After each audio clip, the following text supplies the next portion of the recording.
Welcome everybody to this week's podcast episode for the Financial Freedom Podcast. I'm your host, Dr. Christopher Liu. And as you know, we talk about four different types of freedom: time, financial, location, health freedom. And in that light, I'm always interviewing entrepreneurs who are changing the world, thinking on the edge, and sharing those conversations with you. So today we have Kern Carter, and he is a published author and writer out to prove that writers are the true superstars of pop culture, which is going to be really interesting. And we'll talk about writing and influence and making an impact on culture. So, Kern, welcome. Thank you. I'm excited to be here. I know we had connected through Podmatch, which is a great platform for connecting podcast hosts and guests. And so tell us more about yourself and how you got started. Yeah, so I'm a full-time writer, which is an odd thing to say because I know a lot of people don't even believe that that's possible. But I'm a full-time writer. I'm in my own apartment right now that I pay for through writing. And I say these things half facetiously, but I know I've gotten a lot of responses, so I know it's a thing for people. But I've been writing forever, but I'd say professionally where it was my only job since 2014. So about 9 years now since I didn't have to do any other like side gigs and stuff like that. So I've been freelancing and now building a business and making that transition since about 2014 now.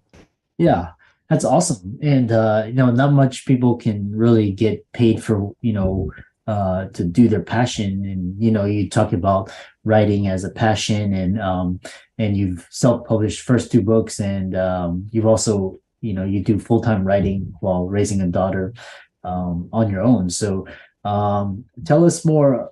Well, one could be, we could talk about, for example, the first thing is playing the game quarter by quarter, long road to success. What are your 2 cents and your thoughts on that?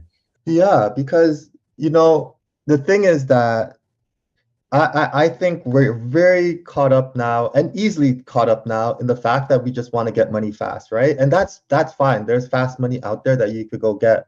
But I think when you're building a writing career or especially an artistic career, it's very important that you take your time and build that career if you want it to last. And the reason is that you are dependent on your readers, for me specifically, but let's say audience, to validate and participate in your craft, right? Like they have to buy my books. If readers aren't buying my books, then I'm not making any money. If people aren't interested in my services, then I'm not making any money. So when I say go quarter by quarter and really play the long game, what I'm saying is really take the time to first master your craft and get really good at it. Not just like okay and be mid. I mean, like, be really good at your craft. Being really good at your craft, being an expert at your craft will separate you in so many ways you have no idea. So just taking the time to really be good at your craft. Second, understanding your industry. Most people skip this step. Like, understand the full industry. I took so much time. I remember when when I first kind of got on the bandwagon of really trying to figure out what the writing industry was like, I said, okay, how am I going to learn? And I just dedicated my entire evenings to learning. So I wouldn't do anything else except read about the industry. So I subscribed to newsletters, paid newsletters, some free newsletters, and I just read about the industry and learned about the industry and understood what kind of books that were selling, what books were not selling, understood publishers made certain decisions, like really studying the industry. So that's something that you need to know, because how the industry goes will impact the type of books that are going to be sold, the type of books that the publishers and agents are looking for. Like, that stuff is important. So, and then the third thing is just like, you actually need to build an audience and a readership, and that takes time, lots of time. So really take your time and build an audience and a readership up. Let people get to know you.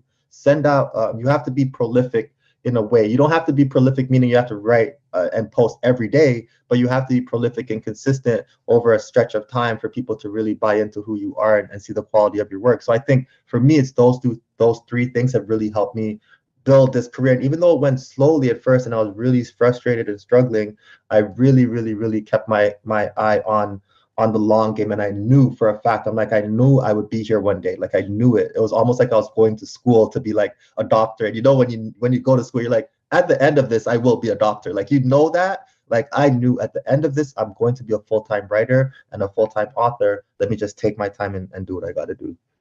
Yeah, and it's interesting because you take that approach. You talk about, most people want to just be a one quick, have that one viral post, but that's kind of like, the jackpot or the lotto. I found it interesting that, that's what you wanted to do, and then you just focus, and everything was as an experience to getting there. Whereas most people would have looked at it and just quit. So Oh yeah. what's interesting is we talk about when you talk about the pop culture, like media, fashion, games, all this. You say that writers are the true superstars of pop culture. How does it differ from podcasts or video, movies, all of these? Yeah, because when I say writers are superstars, what I'm really trying to say is that like if you look at everything that happens in let's just take entertainment. I cannot off the top of my head think of one thing in entertainment that happens without a writer. Not movies, not video games, not even like everything, TV shows, commercials, it all starts with a writer. Like somebody has to write those scripts, somebody has to write those books, right? Somebody has to write it. So when I but you wouldn't know that, right? Like if especially with music, like musicians get and actors even like they get so much credit, and rightfully so. They're the performers, they're the one that who are on stage.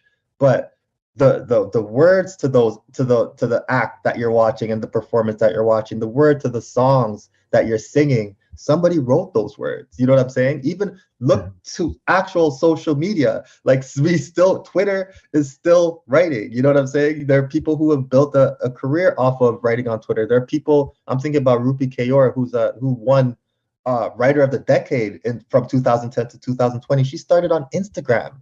You know what I mean? Like she started writing on Instagram, people. Like this is so to me, writers are really a part of culture in ways that we can't even imagine. And I didn't even get into news. I didn't get into journalism. I didn't even talk about that. Like we are the historic, the people who catalog history, the people who catalog the present.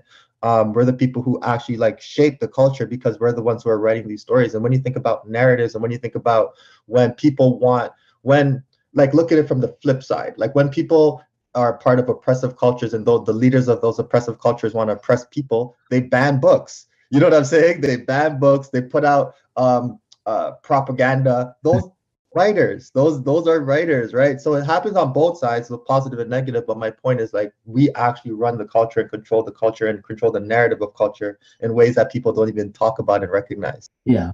And now people are talking about pop culture as being an asset, which was my next segue. And we talk about, publishing industry. It got, Amazon disrupted that. So tell us more about, publish industry, if it will change, where you see it going, trends, etc. Really good question. The publishing industry is in a way is a not even in a way, it's the ultimate legacy industry. You know what I mean? Like writing started way so far back that it's ridiculous. I mean, pre-printing press even, but the printing press was still 500 years ago, right? And there was writing books and some of my favorite writing happened like 1,000 years ago. Like when you think about like the Iliad and stuff like that, this is a long time ago we're talking about. So writing is a legacy industry. And the interesting thing is that not much has changed. And when I say that is today, writing and book publishing very specifically is still a very physical industry. But physical books sell about 4 to 5 times more than digital books. Digital books are actually trending downward. They have been for the last decade. People don't really like digital books. Now, audiobooks, those, if you want to talk about a trend that's on the rise, it's double digit every year. Like it was 25% rise every year for a while, and it was double digit again last year. And it's I believe now that people consume more audiobooks than they do digital books. So it grew very quickly. That's a trend that's happening a trend that's going in the right direction. So if I was to kind of make a prediction, it's tough because again, I want to say that it's going to become a little bit more audio, and that will continue to happen. But we just 2021, we just had the biggest sales year for physical books in history, in the history of writing. We've had, I think it was like 900 million physical books were sold. It's like some crazy number like that, right? Yeah. So it's still the physical part is very healthy. But what I would say is watch out for audiobooks, because between audiobooks and podcasting, there's a blur there. And I think that publishers will start understanding that you could storytell through audiobooks, and storytell and present it in a way that consumers are already consuming audiobooks, consuming podcasts, because people don't consume podcasts in 7-hour increments. Like, that's how long it will take you to read an audio or to listen to an audiobook. It'll take about 7 hours, and sometimes 15, 16 hours for longer books, right? People don't consume podcasts like that. So I think what the industry will do is start putting out clips of books. So you could purchase the first half of XYZ book, and it's a 3-hour listen, and you could feel like, okay, I got through the first half, blah blah blah.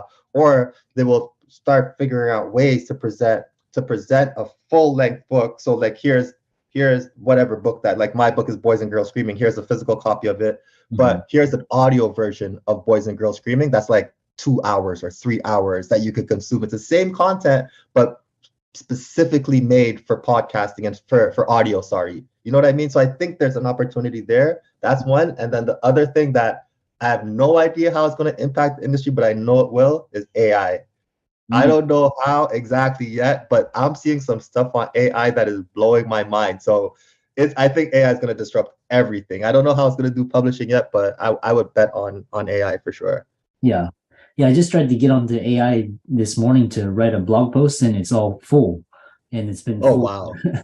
And then the other, you brought up so many good points, because especially with, podcasting as a viable form of medium, almost like the new radio. And then I've seen like creators, for example, like Tim Ferriss, he's done, he created a podcast, but it's in a short story format. So he's creating a story, and oh wow, yeah, he's creating a community, and he's trying to almost do it like a kind of mini Games of Thrones. And it's really fascinating what's happening, which leads me to my next question is, I think every industry is legacy, and it's just kind of like these companies come and like disrupt them. And one thing I have is how will writing change with web, from Web 2 to Web 3? What do you, in non-fungible tokens and all of these? I see the NFTs as the possible, the benefit, or the possible thing that we could actually explore. I think the NFTs is because, and when I say that, I think it would benefit everybody that takes part in the creation process of the book. So remember, there's someone that creates a book cover, right? So the book cover itself should be an NFT on its own, right? I think that's one possibility. But then another thing is, authors go through drafts and drafts of books, 7, 8 drafts, until 10 drafts, until they get to their final book. Those drafts are discarded as trash in the real world, right? But in the NFT Web3 world, those drafts are gold. If you could see she passed, but if you could see Toni Morrison's first drafts of her books, you know what I'm saying? You would freak. You would be like, oh my gosh, this is how she got from here to here. So imagine now we could tokenize those things, right? Like we could NFT, turn it into an NFT, and we could sell those things and hopefully make royalties in perpetuity. That would be incredible. You know what I mean? Like, so because the thing with authors is that it's very difficult to make a living just being an author. That's why a lot of authors teach. So if you can find ways to monetize the entire process of book writing, then you help authors earn a living, and you could do that very, very, I would say, streamlined through NFT and through Web3. I think it's going to be very possible for sure, and yeah, that's what I think. But we'll see. I don't know. It's just like what you were saying about AI, because we can't really fathom the possibilities. We know it's going to change, but we don't know how. It's like the internet. We didn't know search and e-commerce, social media. We have no idea, but these are game changing that allow people innovate. And it's quite interesting because there's this book I read, Balaji Srinivasan, and he wrote the book The Network State, but he actually published it. He can buy it on Amazon, but he published it on a website. It's free, and he almost did it like Wikipedia style, where people can go in and make edits and comments and Oh, nice. so it's like almost like a V1, but his V2, V3 is going to be different. So There you go. There we go. People are experimenting, and we're, if anything else, we're creative. We're innovative people. People are very innovative. We're gonna find ways to leverage things and explore. So I'm excited. I'm actually really excited and curious about the future of publishing. I think it can be incredible, or the other part is it could stay exactly the same and become centralized. We have Web3 central. Yeah, I really enjoyed this conversation. I love talking Web3, the future, just changing existing industry. How can people follow you, contact you, check out your work, etc.? Yeah, I would say everything is on kerncarter.com, KERN Carter.com. Everything is there. And if you want to follow me on social, like all my socials are Kern Carter as well. So I would definitely just type me in, Google me, and you'll see everything that I'm doing. Yeah. And for all the listeners out there, be sure to check out Kern. He's on Facebook, LinkedIn, Instagram, Twitter, as well as website. Check out I'm sure you can find his books on Amazon as well. And be sure to check those out. Fascinating discussion with writing, and thanks for coming onto the show. Thanks for having me. I look forward to